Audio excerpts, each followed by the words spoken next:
बोले बोल के ऐसे ही रख देते हैं, दोबारा भी आए तो कभी आ पाएंगे उस पर।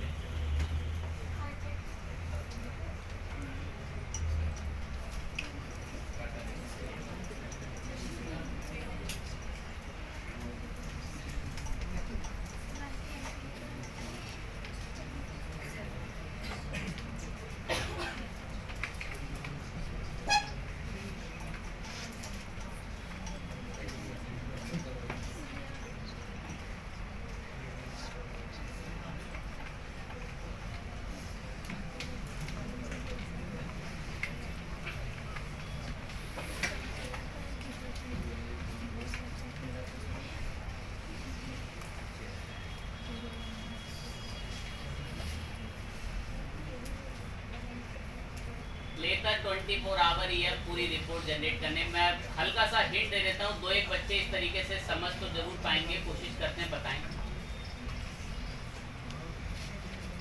रियल टाइम एक्टिव यूजर थोड़ी देर मिनट पहले के ठीक है बता रहा है। अब एक चीज बराबर से देखें बड़े ध्यान से, जो आपको समझनी है।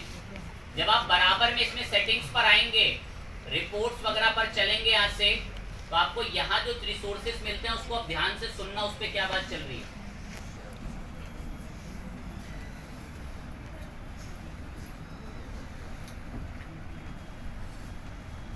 ये बराबर में जो ऐसे मेन्यूज मिलेंगे, इसमें आपको दो ऑप्शन सबसे इंपॉर्टेंट नीचे की साइड मिलते हैं। एक मिलता है यूजर एट्रीब्यूट और एक मिलता है टैग। यूजर एट्रीब्यूट की थोड़ी इंपॉर्टेंट चीजें सुने। यूजर एट्रीब्यूट के अंदर आपको मिल जाएगा कि जो यूजर आ रहा है उसकी डेमोग्राफिक डिटेल्स क्या है। मैंने इसे डेमोग्राफिक डिटेल्स पे क्लिक करा, तो ये डेमोग्राफिक डिटेल में बताना शुरू करेगा किस कंट्री से है, कितना टाइम वो रुका, ये सब रिपोर्ट ना यहाँ सब आनी शुरू होती है। कंट्री में भी किस जगह से आ रहा है वो लोकेशन बतानी शुरू करेगा। ऑडियंस में आओगे तो ऑडियंस का बट मैंने भी जस्ट एक बात बोली कि अप्रॉक्स 24 आवर का टाइम लेगा ही लेगा ये डेमोग्राफिक्स और ये ऑडियंस का डेटा आपको कलेक्ट करके देगा। देन उसके बाद आता है टैग। टैग के अंदर डिवाइसेस बताता है। अब जैसे आप टैग डिटेल्स पर जाओगे तो मोबाइल से किससे आया, कौन से ब्राउजर से आया, ये रिपोर्ट बननी शुरू यहाँ पर हो जाती है अगर आप टैग ओवरव्यू के अंदर जाते हैं, टैग डिटेल्स के अंदर जाते हैं। बट ये है कि हमारे पास अभी जस्ट ही 5-10 मिनट पहले अकाउंट बना है, तो जितना वो छोटा मोटा लिमिटेड डेटा ला पाता उतना तो एटलीस्ट बता दे। अब यहाँ सब बताना शुरू करता है कि यूजर कौन से ब्राउजर से सबसे ज्यादा एक्टिव थे, कौन से डिवाइस को यूजर सबसे ज्यादा यूज कर रहे थे, किस प्लेटफॉर्म से वो लोग आपके पास आए, ये सारी रिपोर्ट यहाँ पर आती है। बट जस्ट वही एक बोली हुई बात कि इस डेटा को जनरेट होने में टाइम कंज्यूमिंग टाइम लगता है, 24 आवर से 48 घंटे तक लगते हैं ये पूरा डेटा आपको देना। तो आपको सबसे इंपॉर्टेंट इसमें दो चीजें मिलती हैं यूजर के अंदर। एक यूजर एट्रीब्यूट जिसके अंदर बताएगा कि जो ऑडियंस आ रही है वो किस तरीके की ऑडियंस है, एज वगैरह कितना ग्रुप है, ये सारी रिपोर्ट यही यानी नीचे सब शुरू हो जाती है। एंड देन टैग के अंदर बताता है कि वो ऑडियंस जो है वो किस डिवाइस को, किस नेटवर्क से, किस ब्राउजर से, किस लैंग्वेज से, ये सब डिटेल्स के अंदर आपको छोड़ सकते हैं। सेम प्रोसीजर अगर मैं बोलूँ तो सेम प्रोसीजर इसका वर्डप्रेस में भी यही है।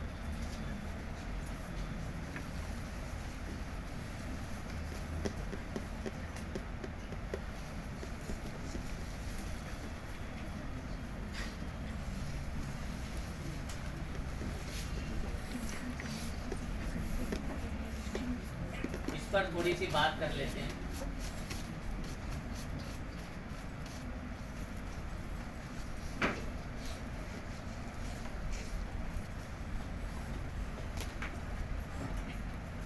एवरेज इंगेजमेंट टाइम पर active user,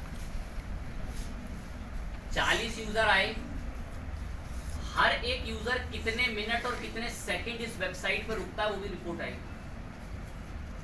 1.5 minute, 2 minute, 5 minute, 20-20 minute रुक रहा है तो मतलब उस वेबसाइट में बहुत अच्छा ट्रैफिक है। और अगर सिर्फ 15 सेकंड, 6 सेकंड, 7 सेकंड रुक रहा है तो वेबसाइट का बहुत बुरा हाल है।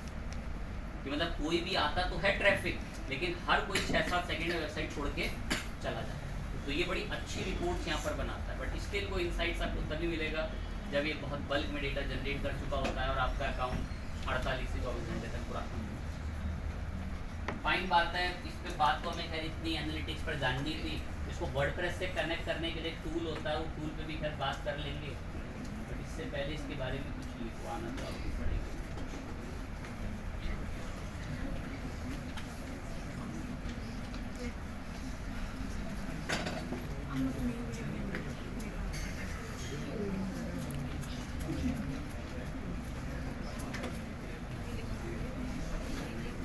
एक हेडिंग डाल के लाइन लिख लेंगे इसकी गूगल एनालिटिक्स की फटाफट। ये पहले अर्चिन नाम की कंपनी का था, इसको 2005 में आपको कंपाइल करता है, फिर रिपोर्ट बनाता है।